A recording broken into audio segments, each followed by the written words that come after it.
2020년 11월 9일 월요일 데살로니가전서 5장 1절로 28절 말씀. 형제들아, 때와 시기에 관하여는 너희에게 쓸 것이 없음은 주의 날이 밤에 도적같이 이를 줄을 너희 자신이 자세히 알미라.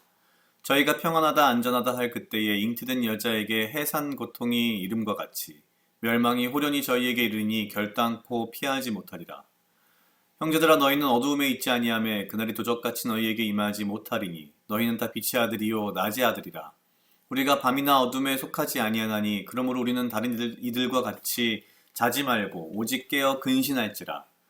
자는 자들은 밤에 자고 취하는 자들은 밤에 취하되 우리는 낮에 속하였으니 근신하여 믿음과 사랑의 흉배를 붙이고 구원의 소망의 투구를 쓰자. 하나님이 우리를 세우심은 노하심에 이르게 하심이 아니요 오직 우리 주 예수 그리스도로 말미암아 구원을 얻게 하신 것이라. 예수께서 우리를 위하여 죽으사 우리로 하여금 깨든지 자든지 자기와 함께 살게 하려 하셨느니라. 그러므로 피차 권면하고 피차 덕세우기를 너희가 하는 것 같이 하라. 형제들아, 우리가 너희에게 구하노니 너희 가운데서 수고하고 주 안에서 너희를 다스리며 권하는 자들을 너희가 알고 저희 역사로 말미암아 사랑 안에서 가장 귀히 여기며 너희끼리 화목하라. 또한 형제들아, 너희를 권면하노니 규모 없는 자들을 권계하며 마음이 약한 자들을 안위하고 힘이 없는 자들을 붙들어주며 모든 사람을 대하여 오래 참으라. 삼가 누가 누구에게든지 악으로 악을 갚게 말고 오직 피차 대하든지 모든 사람을 대하든지 항상 선을 조치라. 항상 기뻐하라. 쉬지 말고 기도하라. 범사에 감사하라. 이는 그리스도 예수 안에서 너희를 향하신 하나님의 뜻이니라. 성령을 소멸치 말며 예언을 멸시치 말고 범사에 해하려 좋은 것을 취하고 악은 모든 모양이라도 버리라. 평강의 하나님이 친히 너희를 온전히 거룩하게 하시고 또 너희 온 영과 혼과 몸이 우리 주 예수 그리스도로 강림하실 때 흠없게 보존되기를 원하노라. 너희를 부르시는 이는 미쁘시니 그가 또한 이루시리라. 형제들아, 우리를 위하여 기도하라. 거룩하게 입맞춤으로 모든 형제에게 문안하라. 내가 주를 힘입어 너희를 명하노니 모든 형제에게 이 편지를 읽어 들리라. 우리 주 예수 그리스도의 은혜가 너희에게 있을지어다. 아멘. 오늘 데살로니가전서 5장 1절로 28절은 마지막 데살로니가전서의 마지막 부분입니다. 오늘 원래 QTR 부분은 사실 18절부터 19절부터 28절까지인데요. 거기만 끊어서 보기엔 조금 너무 전반적인 흐름이 끊어지는 것 같아서 5장 전체 주말에 해야 할 부분을 같이 오늘 다 넣었습니다. 앞서 이야기했듯이 사도 바울이 데살로니가 교회에 이 편지를 쓰게 된 어찌 보면 직접적인 이유는 당시 데살로니가 교인들의 믿음은 굉장히 열정적이며 또한 훌륭했고 주변의 사람들과 나누고 돌보는 이런 것들은 굉장히 훌륭했습니다. 그들은 대부분이 이 데살로니가 교회의 교인들이 죽기 이전에 예수님께서 다시 부활하셔서 재림하실 것이라고 아마도 믿고 있었던 것 같습니다.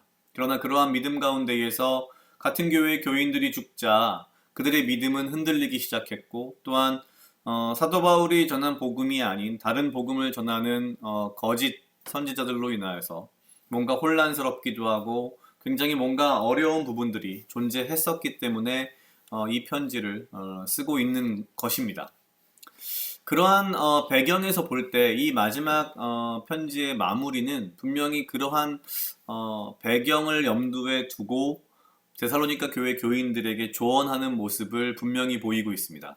5장 1절부터 사실 그 가장 앞부분 대략 9절 정도까지로 보면 기본적으로는 그렇습니다. 언제 주님의 날이 올지는 아무도 모른다. 사실 이것은 예수님께서 동일하게 말씀하셨던 부분입니다. 그러면서 그러나 우리는 빛의 자녀이고 낮의 아들이기 때문에 그분이 언제 오실지 모르지만 그분이 오실 그날을 기대하고 기다리며 기도하고 믿음으로 그리고 소망을 가지고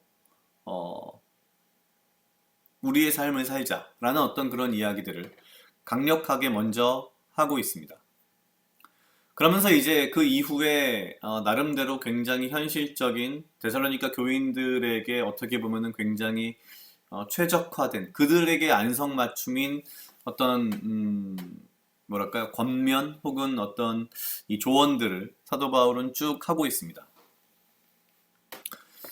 예를 들면 이 첫 번째 권면의 어떤 핵심 내용은 서로를 잘 챙기라. 어떻게 보면 이런 겁니다.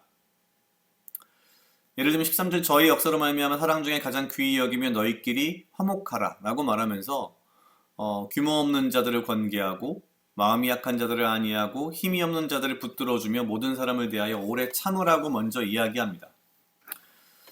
물론 데살로니가 교회 전체적인 분위기는 굉장히 좋았겠지만 아마 그 안에도 규모 없는 자들, 여기서 규모 없는 자들이라는 표현은 사실은 어떻게 보면 군사 용어입니다. 앞에 그 믿음과 사랑의 흉배를 붙이고 구원의 소망의 투구르스자라는 표현을 쓴 걸로 봐서 사실 사도 바울은 지금 현재 데살로니가 교회 교인들이 어떠한 믿음의 전투, 믿음의 전쟁을 치르고 있다라고 사실 이야기를 하고 있는 것이라고 보면 좋을 것 같습니다.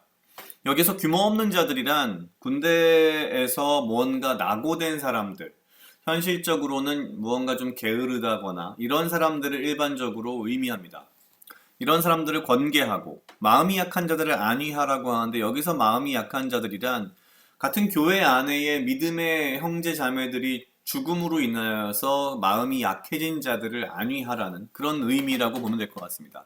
또한 여기서 힘이 없는 자들이라는 것은 육체적인 힘이라기보단 믿음의 힘이 없는 자들을 붙들어 주라고 이야기하고 모든 사람을 대하여 오래 참으라라고 하는 것은 아마도 이러한 그 마음이 약하고 힘이 없는 믿음의 힘이 약해진 사람들을 오래 참으라는 뭐 그렇게 이해하면 될 것 같습니다. 결국 교회 안에서 믿음이 연약해지거나 마음이 약해진 사람들에 대해서 굉장히 서로가 챙기며 그들을 오래 참고 또한 경우에 따라서는 규모가 없는 사람들은 권계함으로써 서로 화목하여 지라라는 이야기를 합니다.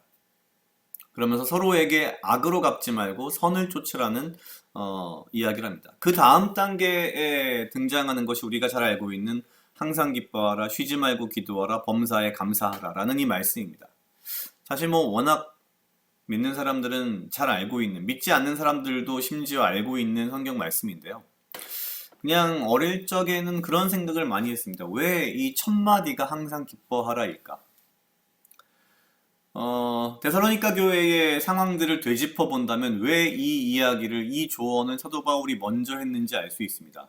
그들은 지금 교회 내부의 믿음의 형제자매의 죽음으로 인하여서 자기들이 믿고 있었던 예수님의 재림이 자기들이 죽기 전에, 자기들이 형제자매가 죽기 전에 올 거라는 그 믿음에서부터 충격을 받고 슬퍼하며 자신들의 믿음이 혹시 잘못된 것은 아닐까, 혹은 같이 믿고 있던 형제 자매들이 혹시 예수님의 재림을 보지 못하는 것은 아닌가라는 어떤 걱정과 고민으로 굉장히 슬퍼하는 상황이었기 때문에 첫 마디의 시작이 항상 기뻐하라였던 것인 것 같습니다. 그러면서 기뻐하고 기도함으로써 믿음과 사랑의 흉배를 붙이고 구원의 소망의 투구를 쓰는 그러한 믿음의 기도를 하라고 이야기를 합니다. 그러면서 모든 것에 감사하라고 합니다. 아마도 예수님께서 빨리 오실 거라고 믿고 있었던 이들에겐 주변에 같이 믿던 형제 자매의 믿음의 형제, 믿음의 자매의 죽음은 어쩌면 글쎄요, 뭐 되게 심각하진 않을지라도 나름대로 어떤 믿음에 대한 불평, 불만, 하나님에 대한, 예수님에 대한 불평, 불만, 왜 이렇게 빨리 오시지 않는 거야? 라는 이제 그런 불평, 불만이 있지 않았을까? 그런 면에서 아마도 사도 바울은 항상 기뻐하라, 쉬지 말고 기도하라, 범사에 감사하라는 말을 했던 것 같습니다. 물론 지금 현대를 살아가는 저와 우리에게도 항상 기뻐하고 기도하며 범사에 감사할 만한 믿음의 이유는 굉장히 많습니다.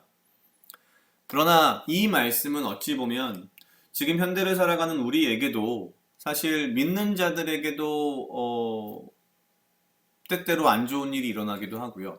믿는 자들임에도 불구하고 실패하는 경우도 있습니다. 어찌 보면 그것이 이상한 것이 아닌데 믿음이 약하여서 혹은 마음이 약하여서 믿음의 힘이 약하여서 그런 부분에서 상처를 받는 경우들을 종종 봅니다.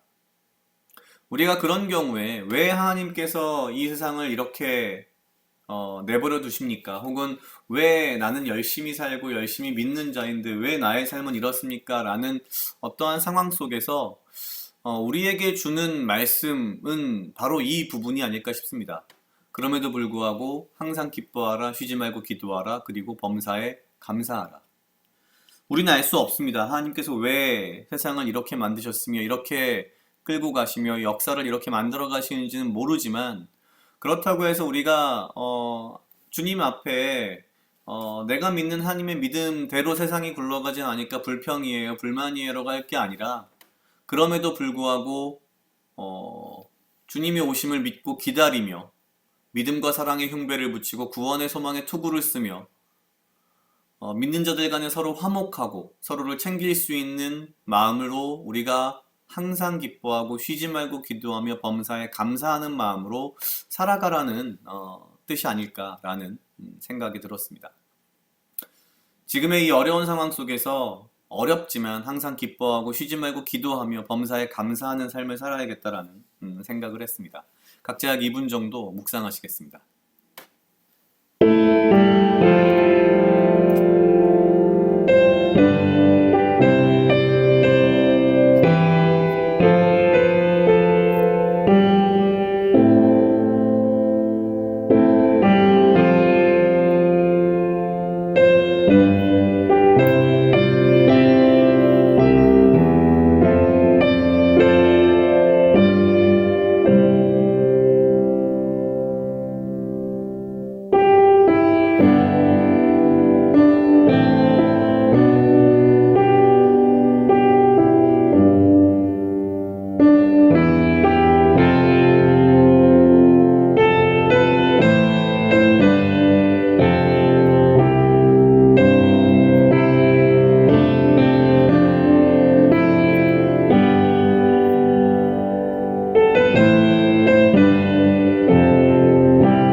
다 같이 기도하시겠습니다. 하나님 아버지 감사합니다. 주여, 이 하루도 나와 동행하여 주시옵소서. 주님, 나로 하여금 사랑하게 하시옵소서. 아버지여, 나를 헤아려 하는 그 어떠한 무리들로부터 나를 지키고 보호하여 주시며 내가 오직 주님 주시는 지혜와 명철로 이 하루를 살아가고 나에게 필요한 건강과 육체적 강건함을 허락하여 주시옵소서.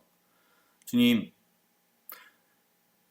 내가 알 수 없는 주님의 계획하심 가운데에 그 모든 것을 믿음으로 내가 받아들이며 오직 주가 오실 날을 기대하는 소망으로 살아가며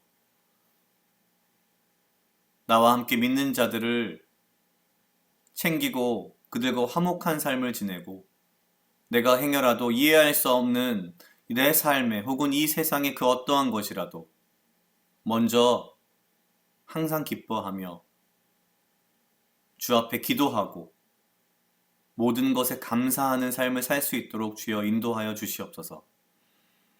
감사합니다. 이 모든 말씀 예수님 이름으로 기도드렸습니다. 아멘.